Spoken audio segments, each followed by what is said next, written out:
instant. D'abord les réactions et le malaise français avec Jean-Baptiste Marteau et José Boulestex. Donald Trump aujourd'hui et bientôt peut-être Marine Le Pen. La classe politique française multiplie les mises en garde. Ça veut dire que l'information principale pour nous Français aujourd'hui, c'est que Madame Le Pen peut gagner en France. Au Parti socialiste, même tonalité, Jean-Christophe Cambadélis écrit sur Twitter « La gauche est prévenue ». À Fréjus, comme dans les autres bastions FN, les militants jubilent après cette élection. Alors ça, c'est la cantion, Je voudrais commencer par dire merci aux Américains, parce que je pense que ça va nous donner un petit coup de pouce pour nos élections présidentielles.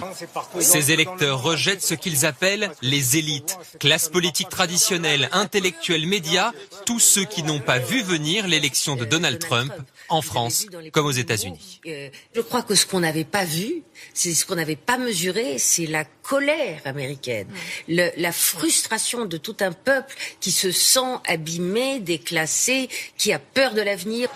En France, y a-t-il aussi un sentiment de déclassement de certains électeurs qui se reporteraient vers Marine Le Pen?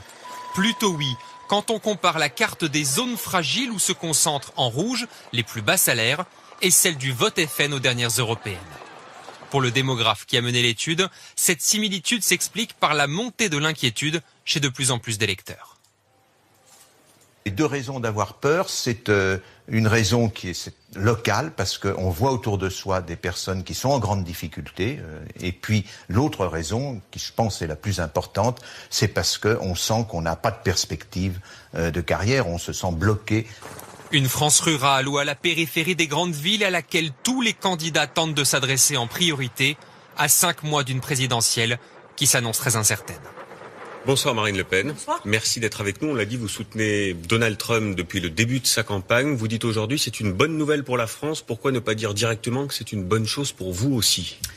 Et peut-être parce que je suis précisément différente des autres responsables politiques. Je m'intéresse moins à mon propre cas, à mon propre avenir, qu'à l'avenir de mon peuple et de mon pays. Dès le départ de cette campagne, j'ai dit de la manière la plus claire, moi je ne suis pas américaine, je ne vais pas me substituer au peuple américain. La seule chose qui m'intéresse, la seule grille de lecture qui est la mienne, c'est quel est l'intérêt de la France et des Français. Or, clairement, il m'apparaissait que la candidature d'Hillary Clinton était une candidature avec des options politiques extrêmement néfastes pour le pays. C'est le cas de sa politique internationale. Elle a soutenu, vous le savez, ou accompagné la guerre en Irak, la guerre en Libye, la guerre en Syrie, c'est-à-dire la montée en puissance du fondamentalisme islamiste et la conséquence dont nous avons été victimes, c'est-à-dire ces grandes vagues migratoires. Ça, c'est pour Clinton. Mais il y a le cas Trump qui laisse une Amérique fracturée, divisée. Est-ce que c'est ça que vous souhaitez aussi pour la France? Il y a une campagne. Il y a une campagne électorale. Dans une campagne électorale, par définition, il y a souvent deux camps qui se forment. Et précisément, celle-là était particulièrement violente.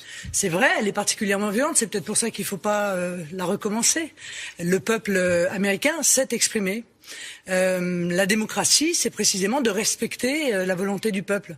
Et si les peuples réservent autant de surprises dernièrement aux élites, c'est parce que les élites sont complètement déconnectées. C'est parce qu'elles refusent de voir et d'entendre ce que les peuples expriment. Mais vous n'êtes pas aussi une élite, Madame Le Pen. Vous avez 10 ans de politique derrière vous, vous êtes députée européenne, votre père a fait 5 campagnes électorales. Est-ce que vous ne faites pas aussi partie du système? La preuve que non. Puisque systématiquement, je me retrouve seule à défendre des positions contre l'ensemble de la classe politique et médiatique qui, eux, défendent la même. Regardez cette élection. Ils étaient tous des soutiens d'Hillary Clinton, de Nicolas Sarkozy, en passant par François Hollande, en passant par l'intégralité de la presse française. Pas un seul média, pas un seul responsable politique pour dire mais écoutez, Hillary Clinton est pour le TAFTA, alors que le TAFTA est ce traité transatlantique qui va avoir des conséquences extrêmement graves sur nos agriculteurs ou sur nos industries. Dieu merci, c'est la raison pour laquelle je me réjouis. Madame Le Pen, ce soutien que vous revendiquez peut susciter aussi le trouble. Trump, on l'a vu, est aussi fric et choc. Il est pro-armes, anti-avortement, il dit des choses assez énormes sur les femmes, disons-le. Je veux les attraper par leur sexe, c'est ce qu'il a dit. Est-ce que vous êtes à l'aise avec ces déclarations? Car c'est aussi ça le personnage Trump. Donc, encore une fois, vous ne tirez pas les leçons qui vous ont été données, notamment par le peuple américain. Personne ne m'a donné de leçons. Après le peuple britannique, ils ont voté. Leur décision est prise. On ne va pas refaire la campagne. Vous ne pouvez pas, en démocratie, avoir raison contre le peuple qui s'est choisi un dirigeant. Moi, je respecte le dirigeant qui a été choisi par le peuple américain et je ne referai pas cette campagne. Ce qui m'intéresse, pardon. Vous n'avez pas répondu à ma question. Non, mais je réponds pas à votre question parce que je trouve qu'elle a peu d'intérêt, somme toute, par rapport aux gigantesques changements qui sont en train de se dérouler. Alors, sur le changement, Marine Le Pen. À ce monde nouveau qui émerge, à cette redéfinition des équilibres mondiaux qui sont la conséquence de l'élection de Donald Trump et notamment dans ses relations internationales avec la Russie, car je ne vous cache pas que, bien sûr, en tant que Français, je m'inquiétais de voir cette hostilité. Sa position sur la Russie, sur l'élection précisément. Cette victoire, Marine Le Pen, vous parlez de fond, on va en parler. Cette victoire, c'est aussi une victoire identitaire, celle des Américains blancs, déclassés contre une certaine minorité, les Hispaniques, les Noirs. Est-ce que vous aussi, vous ferez campagne pour les Français blancs, contre les Français issus de ces minorités, parce que c'est aussi un peu la petite musique qu'on entend au Front National? En tout cas, la petite musique que vous venez d'exprimer, c'est la petite musique qu'on entend sur l'intégralité des médias. Je crois que c'est une erreur d'analyse. Cette manière de racialiser les résultats de cette élection, c'est en réalité n'avoir rien compris à ce qui s'est passé. Ce qui s'est passé, comme ce qui s'est passé encore une fois en Grande-Bretagne, comme ce qui se passera, je le souhaite, en France en 2017, c'est la volonté de rompre avec la mondialisation sauvage, avec la concurrence internationale déloyale. C'est la volonté de retrouver la nation avec ses frontières, la nation avec, c'est vrai, la somme des protections qu'elle peut offrir au peuple. Mais vous comprenez bien qu'il y a eu des Américains. C'est aussi, la sanction les uns contre les autres. Du mépris. Qui est exprimé à l'égard des peuples. On les nie. On les méprise, on les moque d'ailleurs bien souvent et peut-être on essaye de les mettre dans des cases.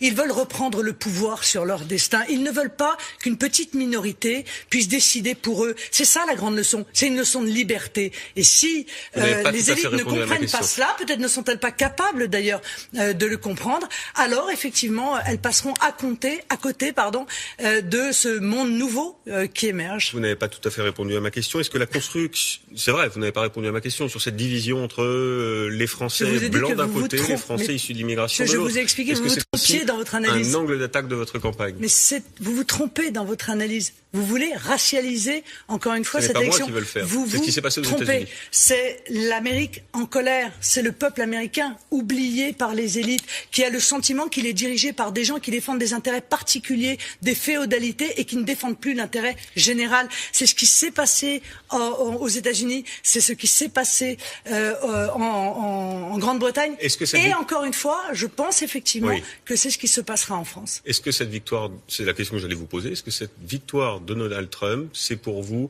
un élan pour une victoire en 2017? Est-ce que vous êtes un peu plus proche de votre victoire selon vous? Je ne sais pas, ce qui est sûr, c'est que c'est la démonstration que l'on peut rendre possible vous ce ne répondez qui pas est... oui ou non, Marine Le Pen? Non, mais pardon, je vous apporte ma réponse. Je suis obligée de répondre par oui ou par non. C'est pas. Non, mais la question est simple. Bon, je pense que ça permet de comprendre que l'on peut rendre possible ce qui est présenté comme étant impossible, car ce que le peuple veut, eh bien, le peuple le peut. Merci Marine Le Pen d'avoir été avec nous ce soir dans cette édition spéciale. Direction New York où on vous retrouve, David, c'est à vous.